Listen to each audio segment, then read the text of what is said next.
everybody, how are we doing? It is office hours before the test, so I might just jump into it and start some review. Let's do that. We're at the 7:13 mark. Let's do chapter 1 review. Heading over here.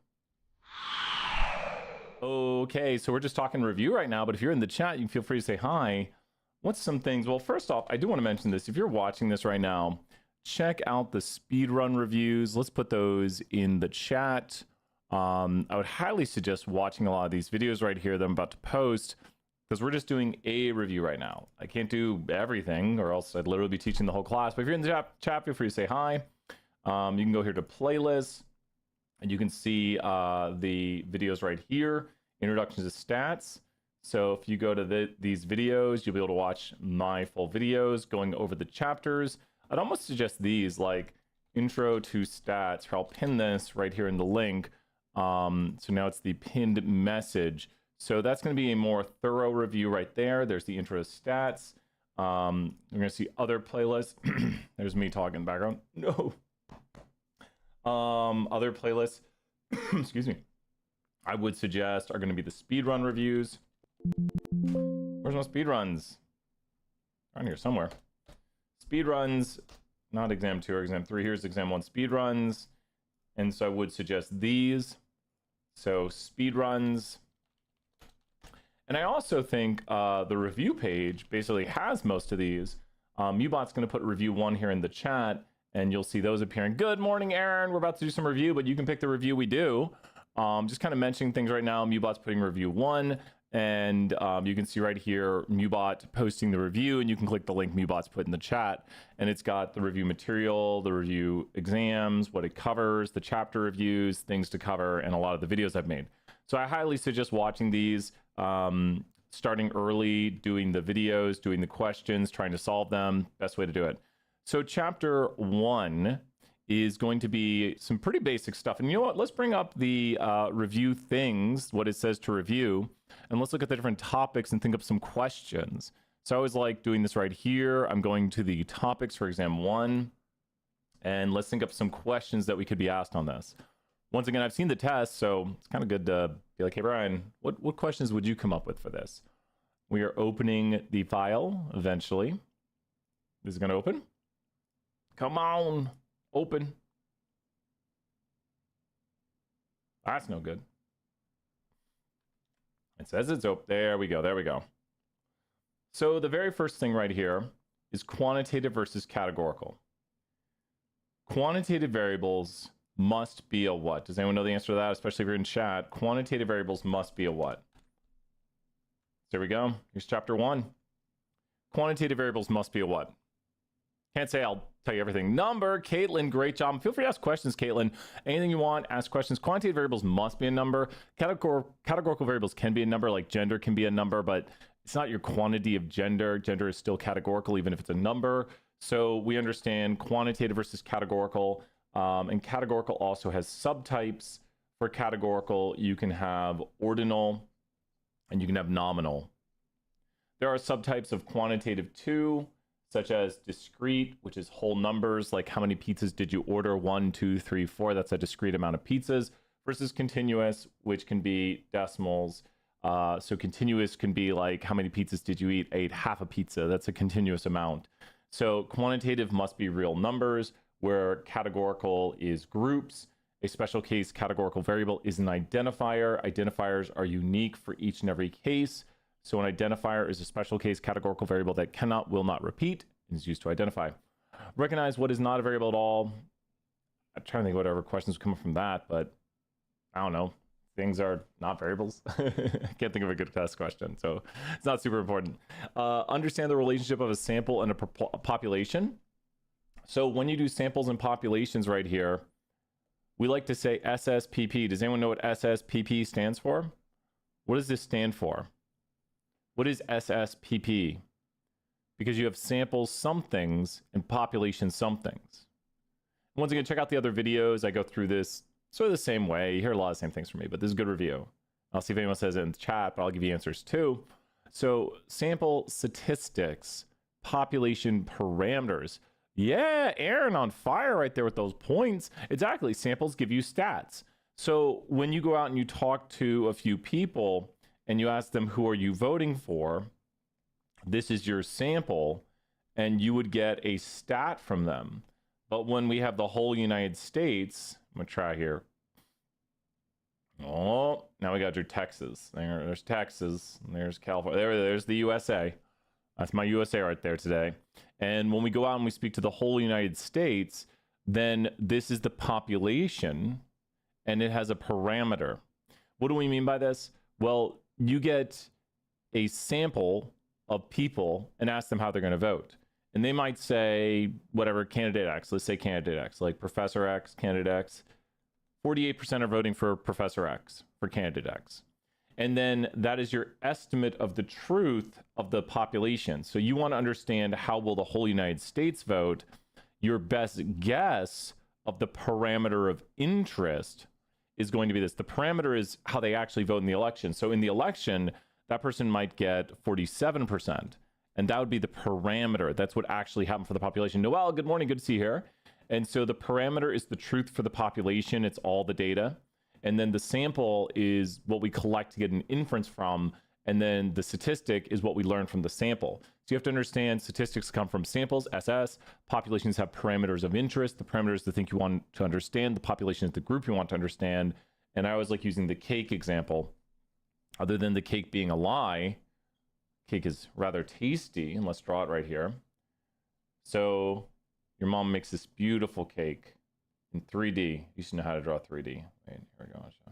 You gotta do a slice like this. You gotta go there. Oh, oh, oh, oh, oh. That's good enough. That's good enough. So this is going to be your sample of the population of cake. So when you tell your mom the cake is good, the population would actually be all of it. And you are taking a sample to understand that population of cake. So you might say to your mom, I think the cake has this sort of rating. I think it's this good. And that is your statistic, your estimate of the truth of the population, the whole cake, and the parameter, which is how well does the whole cake taste.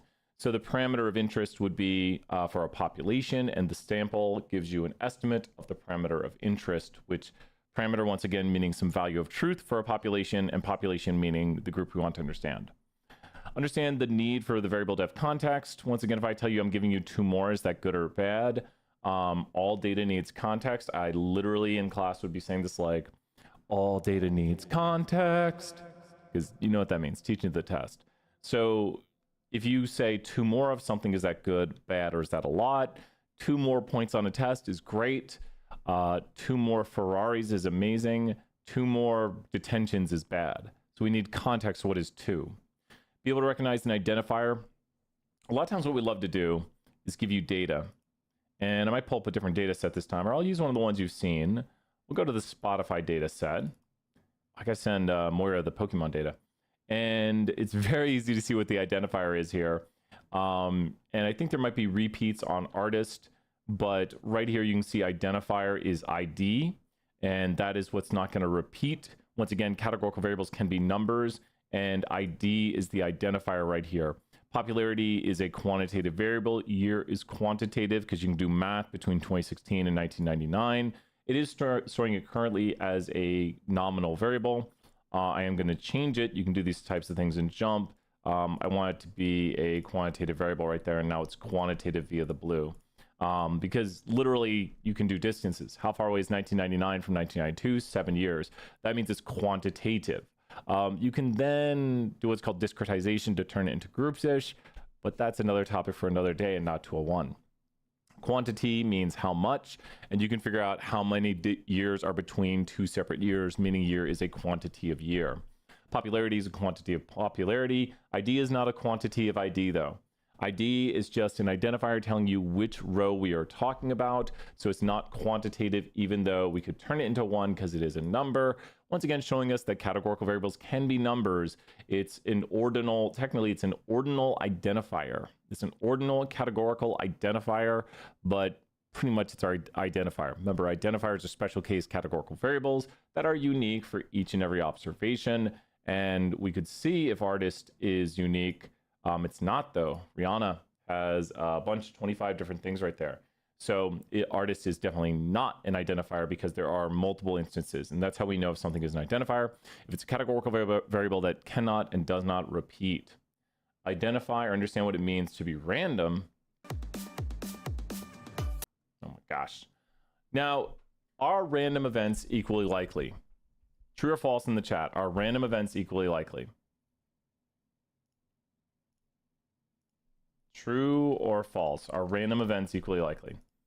Aaron knows right there. Do you have an example in your head to use? Aaron is correct. Points in the chat. Do you have an example you can go to be like, this is why it's false? It is false. Random events can be equally likely, but they don't have to be equally likely. And the go-to example for me is always the lottery, because the lottery being random, a random event being the lottery, you're not equally likely to win, equally likely to lose, even if there is two outcomes. So random events mean we don't know what can happen, or we don't know what will happen. We might know a distribution of probability, as in we know the lottery has like a 1 in 16 billion chance of winning or something ridiculous. So we know that's our probability. We don't know what will happen, but we do know the possible outcomes. It's just one of them will be picked at random. Artist is not identifier because in the data an artist can show up more than once. Exactly. Any sort, and if it can show up more than once, it's not an identifier. So you can't say like, well, let's collect data on what state someone's born in, and I say I'm born in North Carolina, which is a lie. But if I said North Carolina and then I'm the only person from North Carolina and there's no repeats, it wouldn't make state you're born in an identifier. An identifier has to be something structurally, as in like the data would never repeat. It has a structure by which when you create more, you'll never repeat. So you can't look at a small data set and be like, that's an identifier. It might act as one, but it's not really an identifier unless the structure by which it is created will never repeat. So identifiers will never repeat. Simulations are used to model reality. Just a good simulation will show us what's possible, and statisticians use simulations to do reality. Check out the lecture once again, and I do want to point you to the Intro to Stats videos. You can see me go through the full notes right here. 29 minutes, and I think it's a really good review of everything you need to know, the variables, as you can see right there. So I'd highly suggest, especially if you're with later chapters, if you're watching this now, bookmark this playlist, come back here when you get to things like the 2-sample t-test, 18-minute video. Man, I made a short video on that. I don't even know how I did that in 18 minutes. So comparing counts, so this is the chi-squared distribution. You can see I'm going back over these topics, telling you how to solve values, and you can see examples and like confidence intervals, going over how confidence intervals are, the interpretations.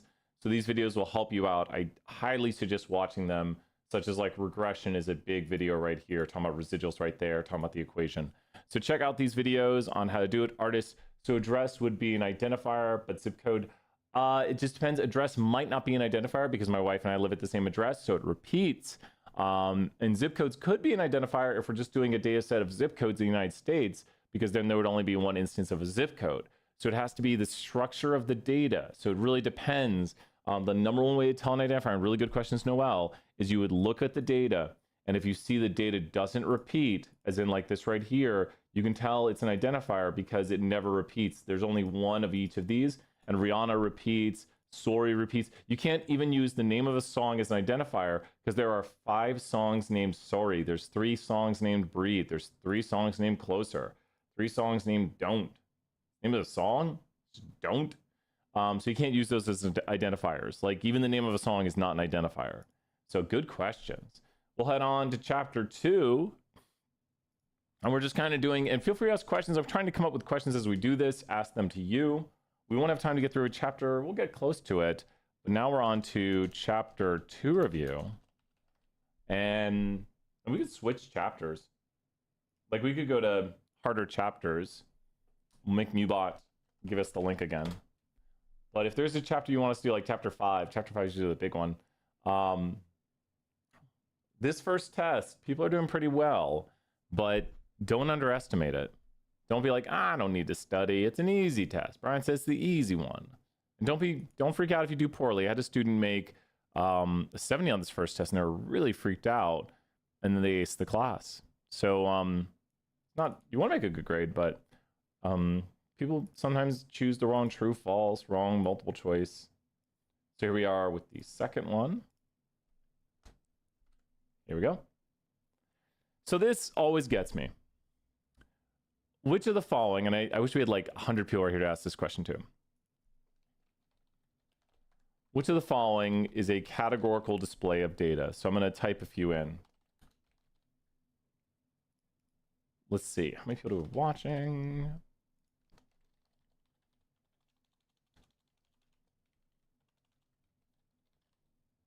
Okay. Which of the following is a categorical display of data? So go ahead and take a vote. We'll see if we can get a few people voting. Don't worry if you get it wrong. Don't worry if you get it wrong. And then we got to remember our ways to remember things. We'll see if we get a few votes in, 1 or 2 votes. So we have a way of remembering what, I see, pretty good so far. Okay. So the way it works is you can make a bar chart of your favorite pies, and you can make a pie chart of your favorite bars. Now, mosaic plots are also categorical, but they're bivariate categorical. Contingency tables are bivariate categorical. Scatter plots are in blue, just like everything up there. Excuse me. Is quantitative. So histograms, box plots, stem and leaves, and dot plots are all quantitative. Scatter plots and time plots are quantitative. Side-by-side box plots are a quantitative Y and categorical X. And mosaic plots and contingency tables are categorical. And we can make a bar chart of our favorite pies and a pie chart of our favorite bars. Paretos are a bar chart put in order. A frequency table is a table showing you the frequency of the counts, and a ring chart is just a pie chart with the center cut out. So don't worry, histograms are quantitative though. Histograms show us shape, center, spread. Even Puppet Shark got that. Yeah, Puppet Shark. But don't worry, we're throwing you points if you got that right or wrong. Good practice. So you need to know how to read these graphics right here: pie chart, bar chart, be able to compare them, frequency table, calculate the range in IQR. Number one thing people usually miss. Let me ask you this. Which of these has the greatest range? Let me do this. Table, subset. Which of these has the greatest range? So, is it box plot 1, 2, 3, or 4? Ooh, you can kind of see right there. Okay. Which of these has the greatest range? Is it box plot 1, 2, 3, or 4? Which of these has the greatest range? Is it box plot 1, 2, 3, or 4? This is a good test question, even. It's a little tricky, but I don't think it's too bad. It's Aaron, yeah, he got it. Aaron got it, and I think it's good amount of tricky. This is one I would approve of, and we'll show where people usually make a mistake on this. Great job, Aaron. You always want to look for outliers, and great job, Noel, right there with 3. You got it, because you want to look right here at the top and go down and there. And then this one's a little bit lower. They both have the same bottom, but this right here being a little bit higher gives it a little bit greater of a range. This is not the range of a box plot. This is kind of the lowest point that's not an outlier. This is the lowest point that's not an outlier. That is the max. Both of these are the max. The mins are down here, though, because the mins are outliers. So I think this is a good one because a lot of people would go towards box plot 4 and say box plot 4 has the greatest range, but no, it's actually this one that has a greater range by a little bit. And you have to look right up there at the top of it to see that they both go to the same bottom, they both have the same min, but the maxes are a little different right here, and you can see that. So once again, when we look at box plots, you don't want to forget outliers. You want to know what these values are. A box plot displays what for you visually? What does a box plot display for you? And I'll start writing them on the screen right here. A box plot is a display of what?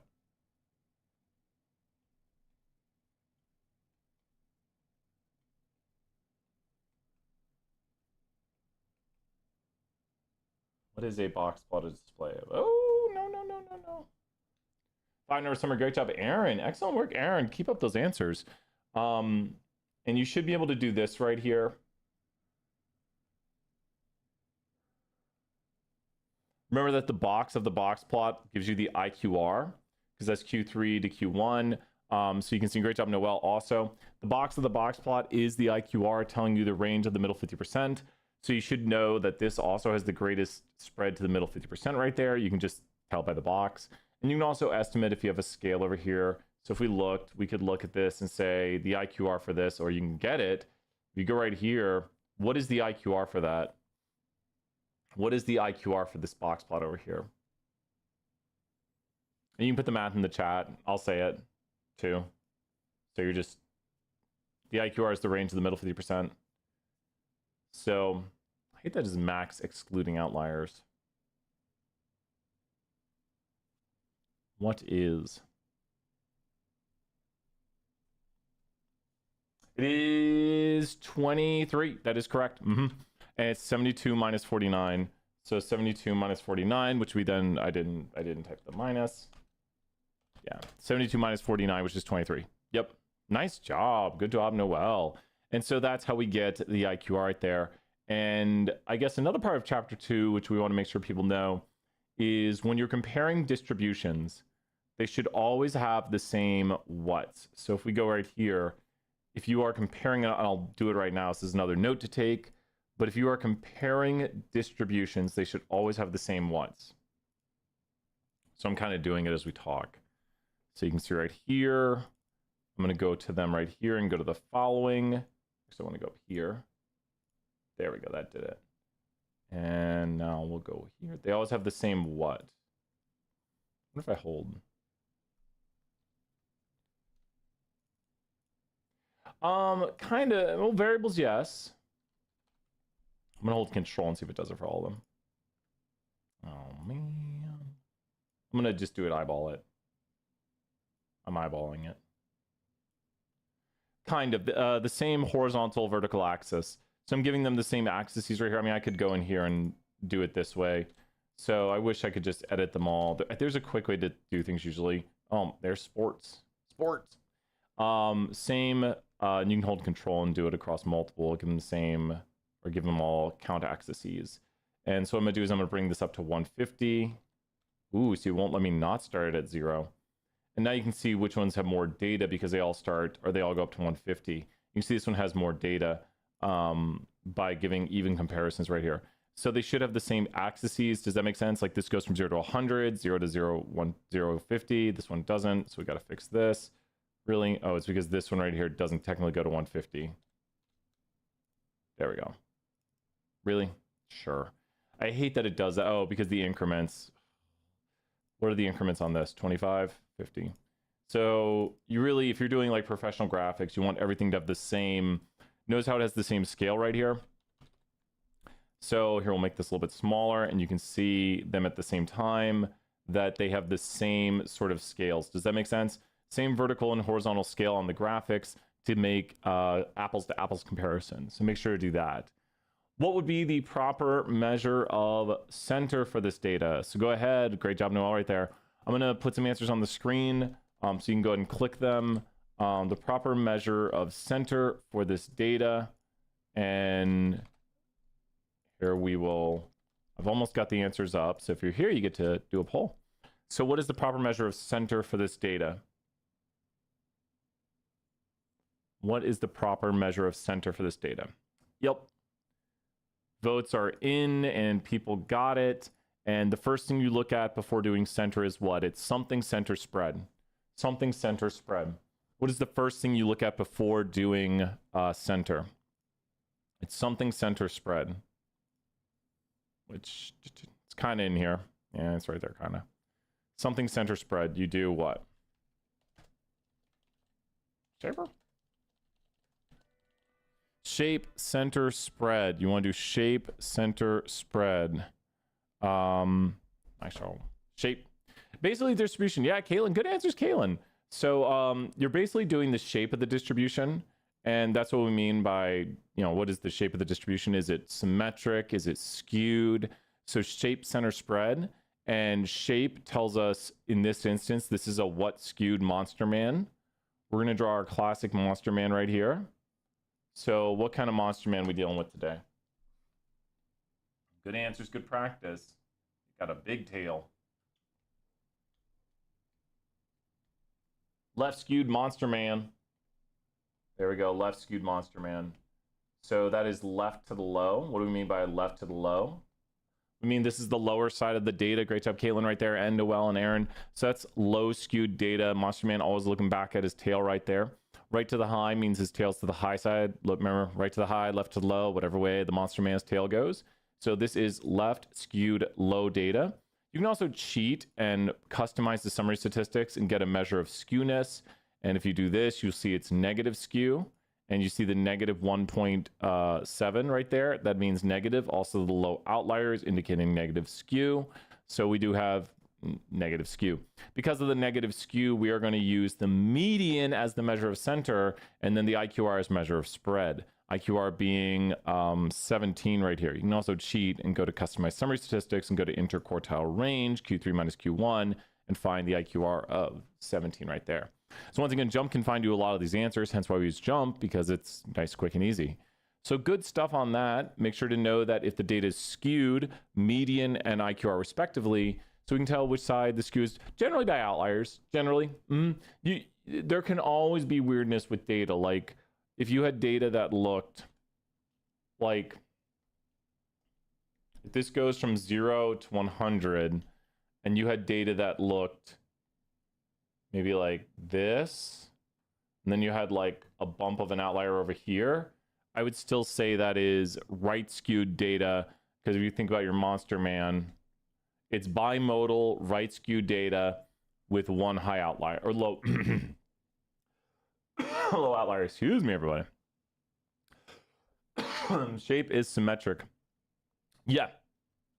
If it's more normal than mean and standard deviation, Caitlin, amazing answers, Caitlin. So Caitlin, you are right. If the shape is more symmetric, we're going to use mean and standard deviation. Sorry, everybody. I think I'm allergic to nuts. This is one of the theories. One of those protein nut bars, and this would be bimodal right skewed data with a low outlier. Does that make sense?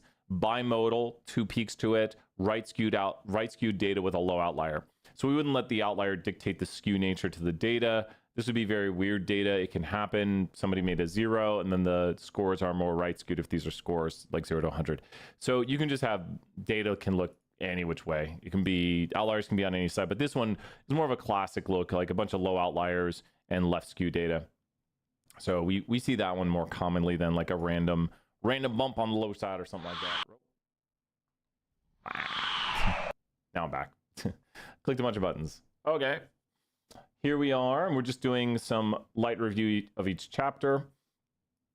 And I'll definitely do some of the questions you might see on the test right here, as I've been trying to do. I'm going to give some examples of different modes. Well, so modality is just like how many peaks it has.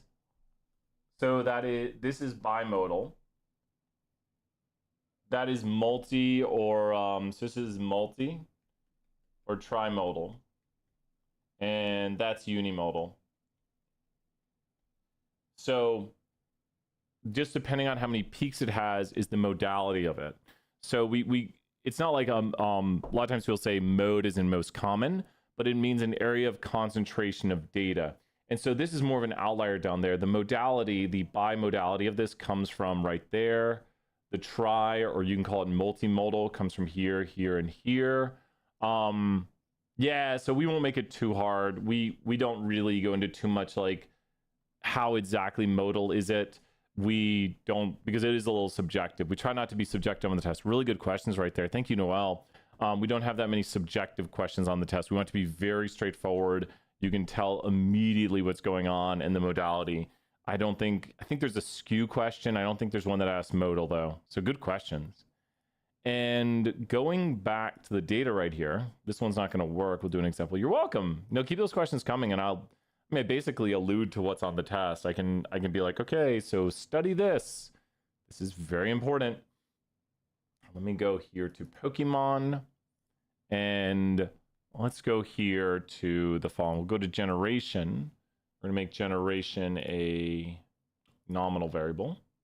Analyze. Does generation explain if a Pokemon's legendary? And so here we are. I actually want it the other way around in the table.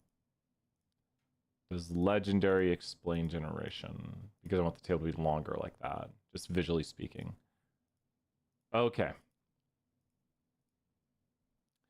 So a lot of questions you get on this chapter, not a lot, but a good many, have you trying to answer questions with a contingency table. So you get something like this, and the question reads the following.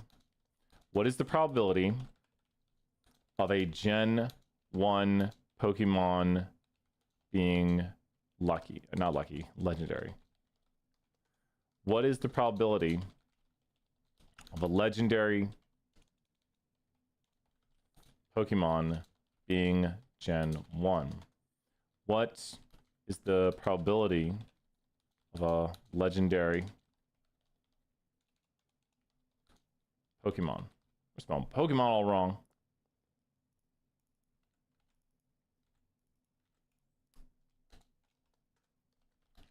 What's the probability of a Gen 1 Pokemon?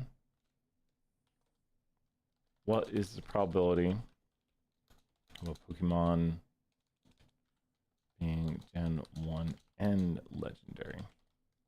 Okay. How many of these can you do? How many of these can you do? So they all do different permutations of the same ideas. It's all Gen 1, it's all legendary.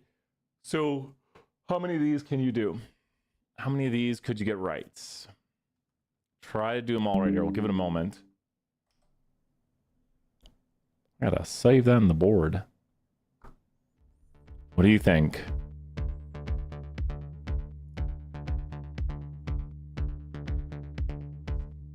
One is 3.614. Might be. So, yeah, put the answers in the chat. Yep. Put the answers in the chat. Let's check that first answer right there. So the first answer might be 3.614. I can't hear my music anymore. 3.6%? Sounds about right then. 2 people confirmed. So what is the probability of a Gen 1 Pokemon being legendary? So we go right here. And it should be 6. First one right there is 6 out of 166.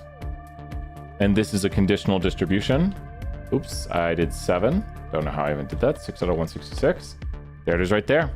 And the second one is 9.2. See that? And so the next one says, what is the probability of a legendary Pokemon being Gen 1? So legendary being Gen 1. Right there. Nice. We got confirmations on answers. So 6 out of 65. There it is right there. Next one. Keep going. That is another conditional distribution, which looks at the distribution of one variable inside the other. 8.1 was the probability of a legendary Pokemon.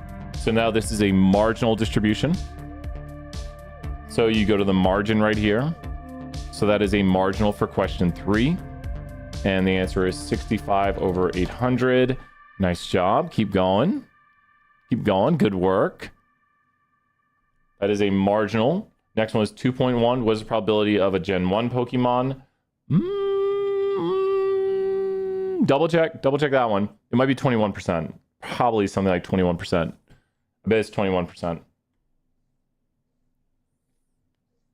I bet you did it right, and it's just 21%. So this is another marginal distribution. Another marginal.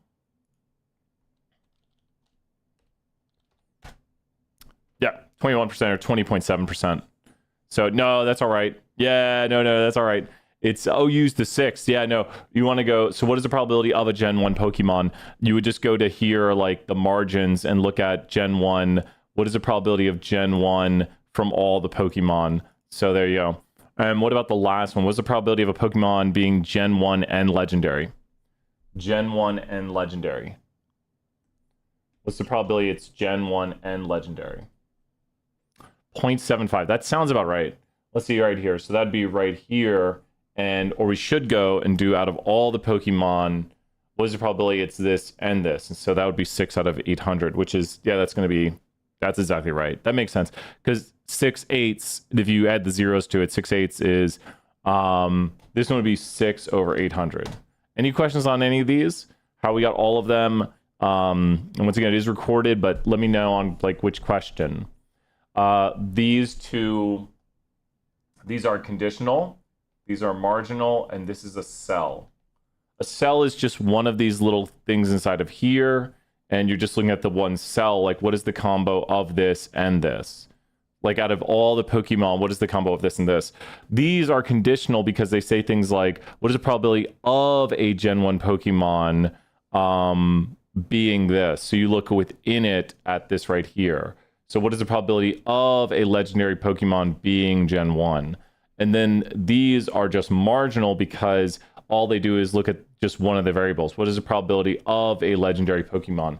So that's just one variable right there. It's not like a combo, like a cell, but just understanding what they're asking, like what is the probability of a Gen 1 Pokemon?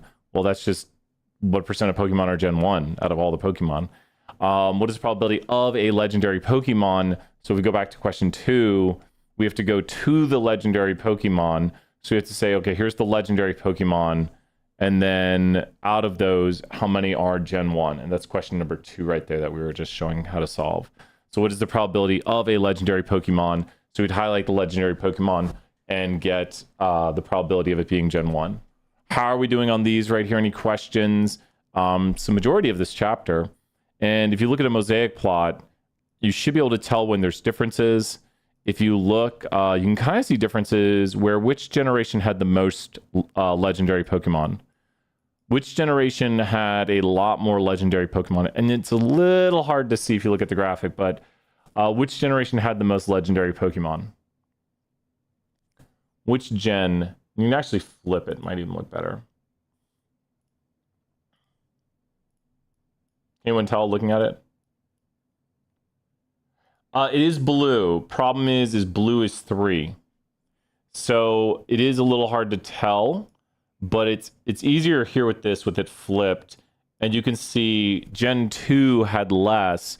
Gen 3 had the most, 11%. 11.25% of Gen 3 are legendary Pokemon. I started really bumping up those legendaries after Gen 1 and 2. And then it kind of leveled off at around 10%.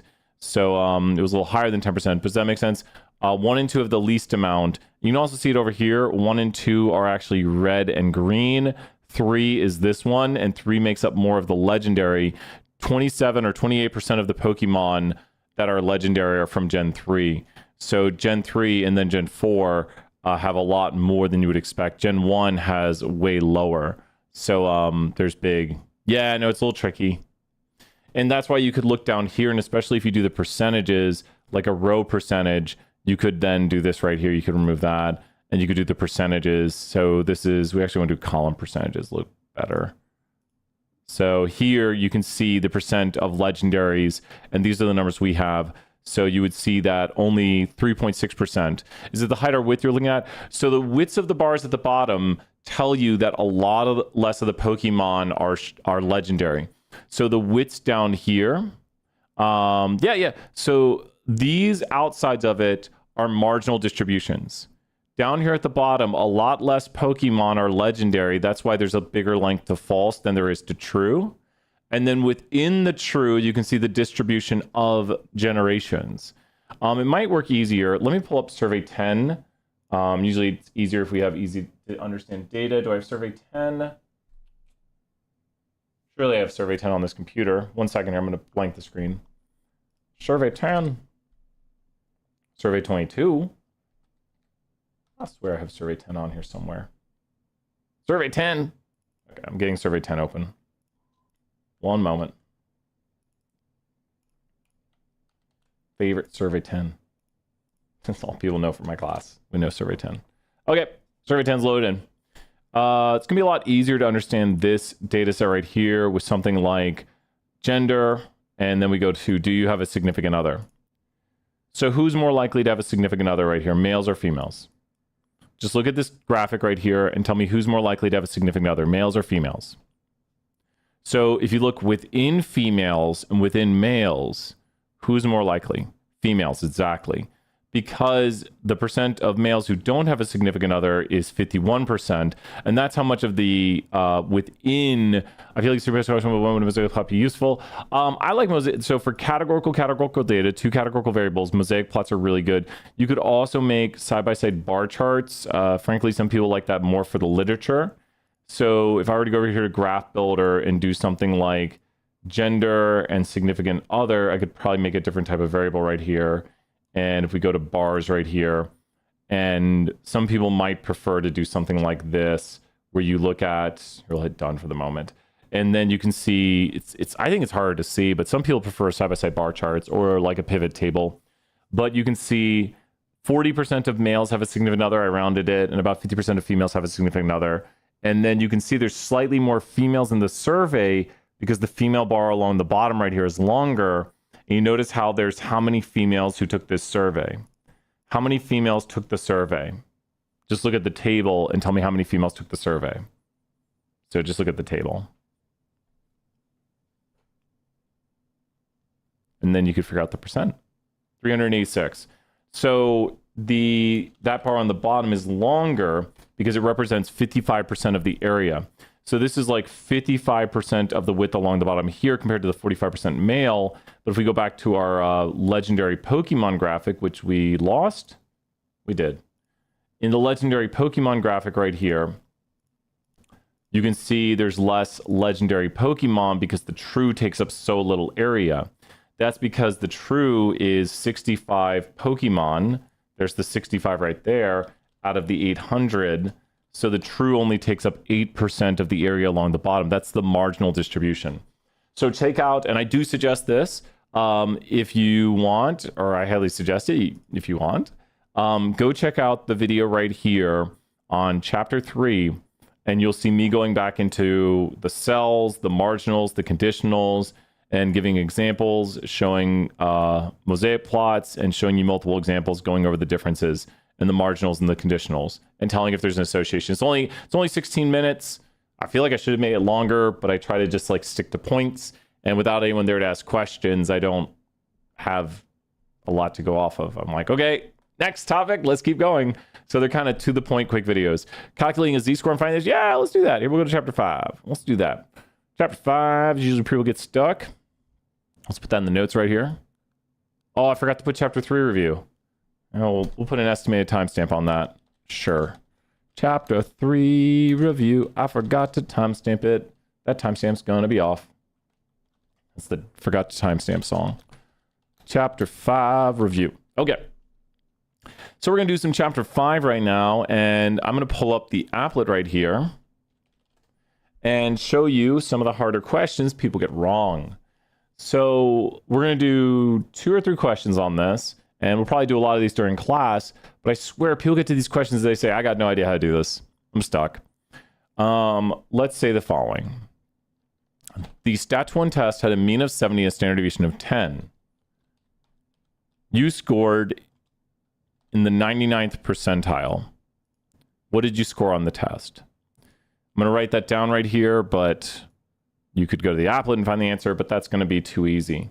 You need to know how to find it with this picture. So here's the question, once again written down for you. I'll write it below this. That actually has the information you need. So let me repeat again. The Stat 201 exam had a mean of 70 and a standard deviation of 10. You scored in the 99th percentile. What did you score? Now, please, I beg this of you, know how to draw the normal curve. Because you're saying, well, I got a picture right here. Let's pretend we don't have this picture and we're just using this information right here. So what are you going to do? You're going to go right here and draw your normal curve like that. You're going to put at the center of the curve 70, and then you're going to put the z-scores below it. You can erase the context later on, but you want to put 3 z-scores up, 3 z-scores down.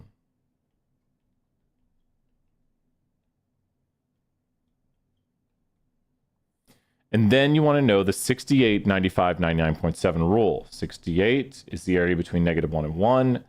95 is the area between -2 and 2. And 99.7 is the area between -3 and 3. And this is the percent of observations we expect to be contained between these data points. So can anyone tell me your score should be between a z-score of what and what right now? If you are in the 99th percentile, your z-score should be where-ish? Your z-score should be where-ish? Your z-score should be where-ish? I'm going to keep drawing on the curve. Yes, Aaron, you got it. And because this is where the top 0.15 is, because that's 0.15 on either side, because 0.3. and the top 2.5. And so your score has to be somewhere in here. We know that now. And with that in mind, what are we showing you visually? Well, you put your z-scores. This is the what percentile. What percentile do you have right here? This is the what percentile in the data right now. This is the what percentile. That's the what percentile. What percentile is shown to you visually right here? Percentile is area below a point. Percentile means area below a point. So how much area is below there? That's what percentile is area below. I can't state that enough. Careful, Aaron, I think you're thinking empirical rule. How much area is below this point right here? The point is at 46.74. How much of the data is below that point? So how much data is below this point? How much of the curve is shaded in? How much of the curve is shaded in below that point? Yeah, it's 1%. Yeah, that's what the graphic tells us. Yeah, that's 1%. So wait a minute. Can you figure out the answer? I'll tell you how to get the answer in a moment, but this is the first percentile. And we're trying to get over here, the answer over here. So what is the answer? Because remember, we know from our drawing that our answer has to be somewhere over here-ish.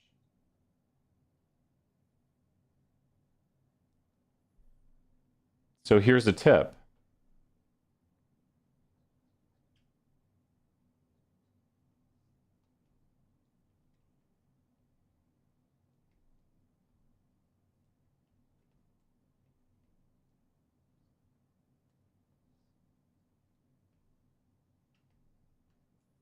Who's got a guess or who can work it through it? I'll tell you the answer in a moment. Don't worry about being wrong, but take guesses, take tries at it.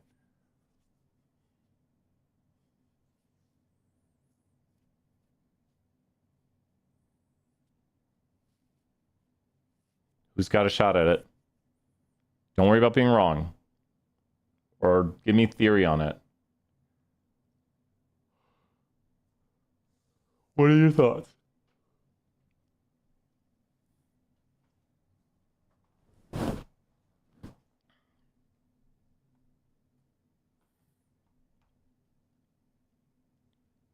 No, purple's not 68%, because 68% is between -1 and 1.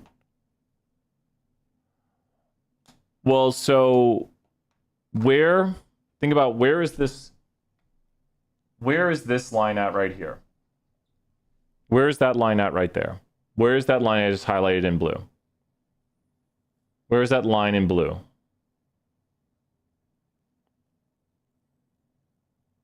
Like, where mathematically is it at? Where mathematically is that at? What is its mathematical value?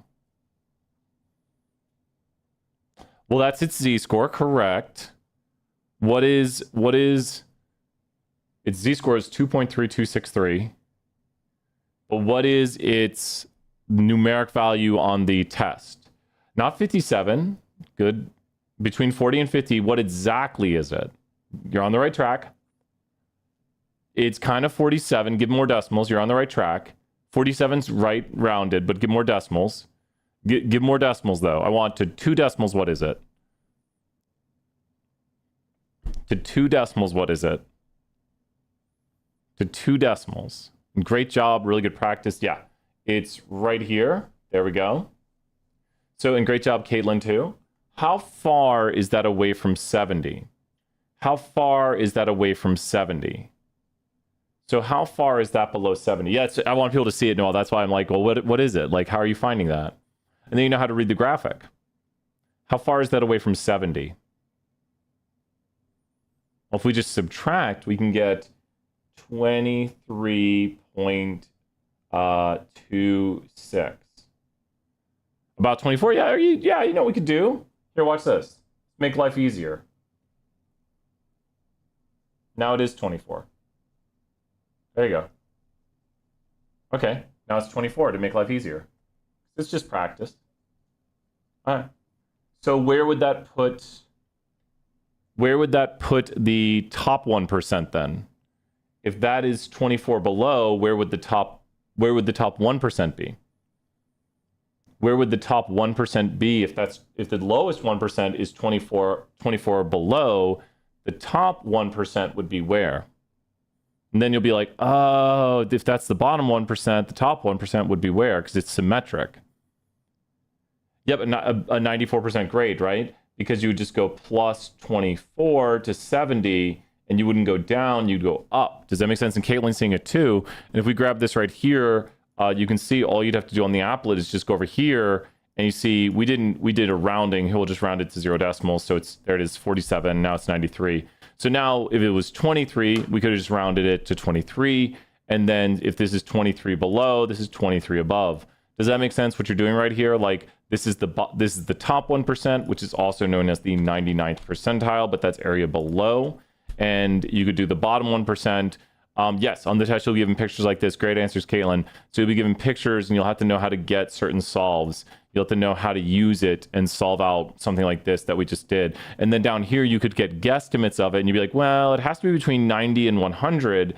And then you can see pretty quickly where it's at. So, Caitlin, really good questions right there. A lot of these are where people get stuck. We'll do another one now.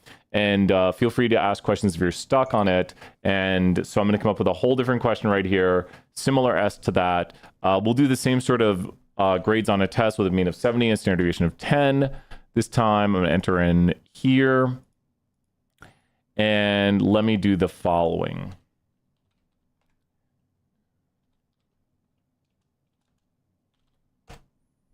Okay, so I don't think this one's too bad. The question is going to be, what percent of people are expected to score above an 88? So what percent of people are expected to score above an 88?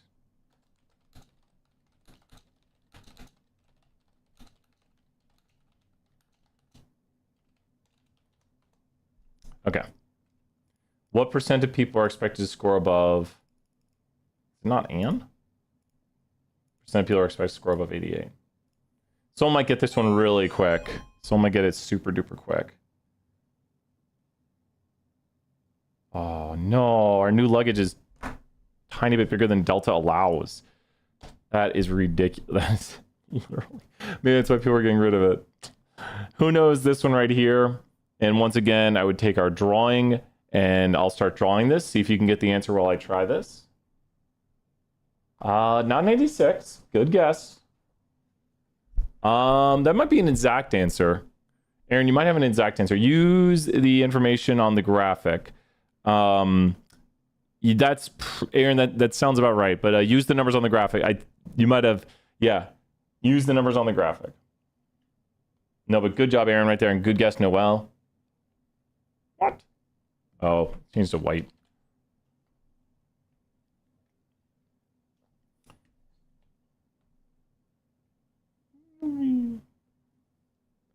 Anyone got another guess? Yeah, no, yeah. No, you're supposed to know, and then, yeah, like, so what would you, from the pictures I have, Aaron, let's throw you some more points. No worries to be sorry. Aaron, you're doing the right things. You're practicing. And then you have to know how to use the pictures, because on the test you'll get the pictures. So what would you use this picture and get? Like you have to, and I would suggest drawing it like we always draw. So using this picture right here, do you see what your answer would be with this picture, Aaron? Because on the test you won't have the applet. So do you see what your answer would be with this picture? So 88 is going to be right here. It should be a little bit more than what percent? 88 is right there. It should be a little bit more than what percent? 3 is a good guess. 3 is a good guess. 88 should be a little bit more than what percent? Yes. Perfect. More than 2.5%. It has to be less than 16 also. If you go here and do the 68, it has to be more than 16. So, but good stuff. So has to be more than 16, less than 2.5. But think about this. How much area is from here total over? How much area is total over from the middle of the graph to the right? How much area is total over? 50%. So that's everything. Where is this blue mark right here? Where am I putting this blue mark at? Where's that blue mark at? Like, where exactly is that blue mark at? On that graphic, the blue mark is where exactly? Like, numerically exactly where? 88, great job, Kaylin. And so with this right here, if I graph here, I'm graphing the area what? That is the area above 88, which is what the question asks. It says, what percent are expected to score above 88? So we're looking for the percent above 88. So what do you think is the answer if this area right here is 46%? We know that this area right there is 46%. So what answer would we want on the test? If that answer is 46%, then what would be the test answer? Using the graphic, the test answer is what? 4%. Yep, Caitlin, you saw it. There you go. Now you've done it. And you can tell because they add up to the 50%. And then, of course, really good answers right here. You can use the applet to get the exact answers and just go above and go to 88 and then round to a decimal. So Aaron, shouts to you right there. Yep, and you're seeing it. Noelle's seeing it too. But you could also use the applets to get the answer. And notice we're giving you a picture that kind of shows you how to get it. And you have to know what you're seeing. You're seeing the area between 70 to 88. And then a really crazy question right here would be the following. And this is a much more difficult version of this. Not too difficult, but this is a much harder one. This is probably near a level 10. You would kind of close enough. There's boundaries. Some of them you can get by guessing, but we'll have it that the picture would give like 4% right there. If you got 3.6% and you use like an applet, just tell us and you can debate the answer. Does anyone see how to get this one? Good questions, Aaron. You need to be pretty close. There are plus or minuses on a lot of answers. Yeah, if the answer was between 70 to 88, it'd be 46. Exactly. How would you get below 52? This is where, if you have the z-scores, it really helps.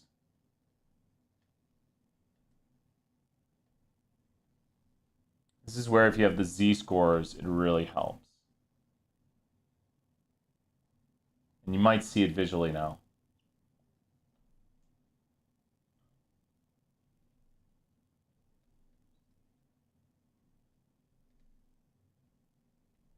And that's because 52 minus 70 over 10 equals -1.8. And this one over here is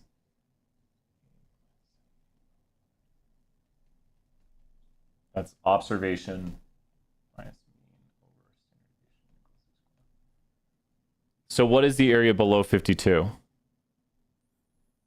What is the area below 52? Drawing it out can really help. This is a much more difficult one because you have to find multiple things to get this. This is probably one of the hardest ones we could ask. Because you're like, below 52? I don't even have that on the curve. But what's the area below 52? Does anyone know in the chat? And then we'll do one more real quick. We'll do one more. What is the area below 52? I would try to make your own questions of this. Not 13. And so think about this. It has to be a little bit more than what? The area below 52 has to be a little bit more than what? So here's where 52 is at. So the area below 52 has to be a little bit more than what, but a little bit less than what? Or a good bit less than what? So the area below 52, and I didn't do perfect at the symmetry, has to be more than 2.5. And yep, and so it's more than 2.5% of the area because 2.5% is outside of 95 and somewhere between that and that. So, but the thing is, what do you notice about the z-score of it and the z-score of the one we just did. What do you notice about the z-scores? Great job, Noel. Yep. What do you notice about the z-scores of these? What do you notice about the z-scores of these? And the curve up here shows it better visually. They're opposites. So what do you think the answer is? And look at it visually and be like, oh, wait. Yeah, Caitlin, yeah, that's it. Mm-hmm. Be 4%. And then you can confirm your answer by going back to here and doing it in the applet. Going down here and going below, and we'll round to 1 decimal, and then go to below 52. No, that's changed the mean, sorry. And go to below 52, and there you can see it right there. And it's because it's the same z-score on the other side. So it's, you know, it's just a trickier version of the question to where you have to find multiple things. So we'll do one more right here. These are very good practice. So once again, I'll show you how I make these. I try to make one where the answer is not obvious on the screen. We'll do where you're doing, would be able to calculate that one on paper. Yep, that one is 100% solvable right here using this. All the information you have, you wouldn't need any additional things. It's just you have to know like the z-score is the opposite of the one you have. You have to do this is 4%, and then do the opposite side. So 100% solvable without the applet. The applet, once again, we're just showing how to see the answer in the applet, and then we are solving it ourselves. So I'm going to go right here and do the following. This one's not too bad, I don't think. Whoops, I don't know, I just broke it. 1 second. Same numbers again. I only got a little bit of time. And here we go. So what you scored in the 95th percentile, what did you get on the test? You scored in the 95th percentile, what did you get on the test? So once again, we love to draw it out. You scored in the 95th percentile, what did you get on the test?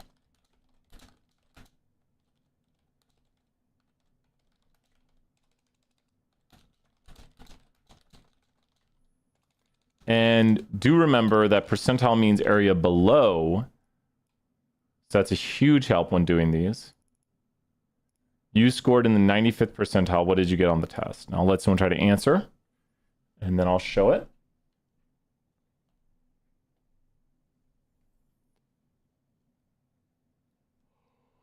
You scored in the 95th percentile.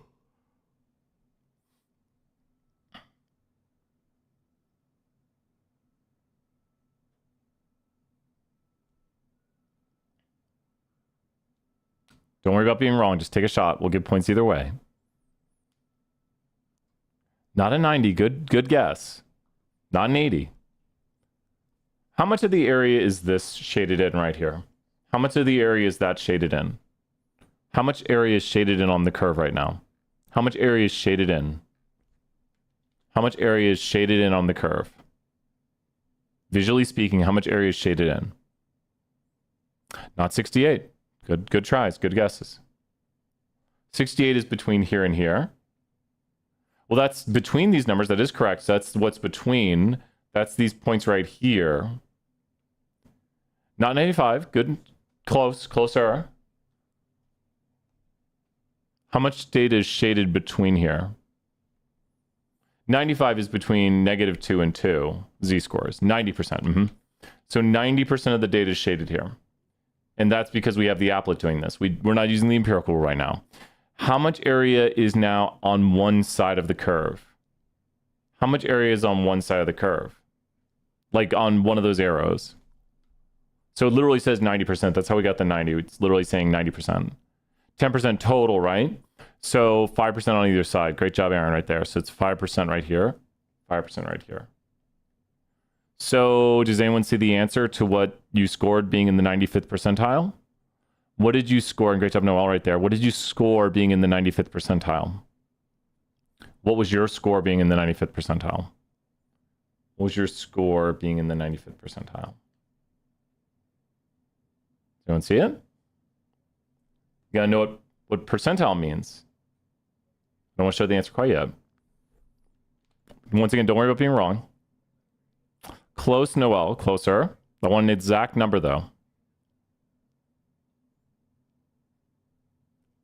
Good guess at 88. 88's a good guess.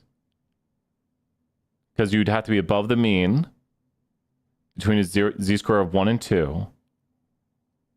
I'll give it another 10, 15 seconds, see if anyone gets it. not 90. 90 would be the top 2.5% of the 97.5th percentile. So this is the top 2.5% of data right there. So well, let me ask you this. Good, and thank you, Aaron, for saying that. What does 95th percentile mean? Well, what does 95th percentile mean? Explain to me what 95th percentile means. If you're in the 95th percentile, what does that mean? If you're in the 95th percentile, what does that mean? 95% of students what? If you're in the 95th percentile, it means what? If you're in the 95th percentile, it means 95% of students what? Kind of 95% of students scored where to you, though? Lower, and Noel has it. Great answer, Noel. 95% of students scored lower than you. Does that make sense?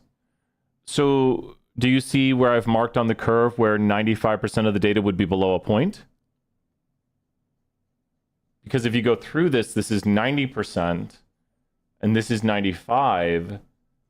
So over to the right of it is the top 5%. And if you're in the 95th percentile, that means you're in the top 5%. Is it making a little more sense now? Like this is the top 5% versus the bottom 95%. And so the question becomes, where is this black line? Where is that black line right there? Caitlin, there you go. Let's go 1,000 points. Caitlin has it. Okay, yeah, that's what I want you to see it. Like it's like I have to walk you towards it, and then you start to see it, and you take those last few steps. Like I let go, and then you're like, "Whoa, I'm walking. I got this." So Caitlin saw it right there. Is that this answer right here is this line right there? That is that line that divides. Yeah, there you go. Excellent work. It's once you do a bunch of these, you start to see it, and you be like, "Oh, that's where the 95 percentile is, where the top 5% is, and 95% would be below." And we can cheat and just do it with the applet. And we could just say to it, you know, do 95% below, and there's the answer right there. So once again, you can make these up on your own and then check it. Usually you want to make it so you don't see the answer right away. You have to be like, okay, what is this showing me? 90% in the middle, 10% outside, 5% either side. And you can notice how we go from a graphic like this right here to right here. It makes a lot more sense when you draw on it. That's what we always say, as Joey famously said, draw it out. You know the saying. So then what does, that is where the what percentile is. 53.55 is where the what percentile is. Due to the symmetry, 53.55 is where the what percentile is. 53.55 is where the what percentile is. This is better. The bottom 5%, the 5th percentile. So the bottom 5% of the 5th percentile is where 53.55 is. And once again, you can confirm that over here by going to area below and go to the bottom 5%. And 53.55 is the 5th percentile.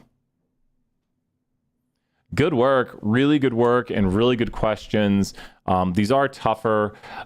So yes, between those numbers, but with the applet, we will see exact answers. So when we give you applet pictures, you will be able to solve these out exactly and find out numbers that a lot of times we wouldn't be able to solve. Caitlin, everyone give Caitlin some W's. I only have like 2 people watching right now live, but we're making, I usually don't do this, but Caitlin answered so many questions. I'm going out on a limb here and making Caitlin a mod. Caitlin, thank you so much for being here and really good practice. Ask those questions. Let us know what you're stuck on. If you're looking for review videos, just let us know. And just ask those questions. Keep asking. We'll keep doing questions. Till then, bye for now, everyone. Outro time.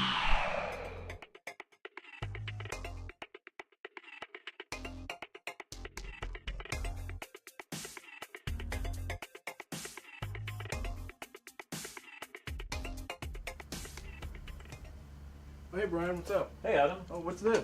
Adam, what are you doing? Adam. No!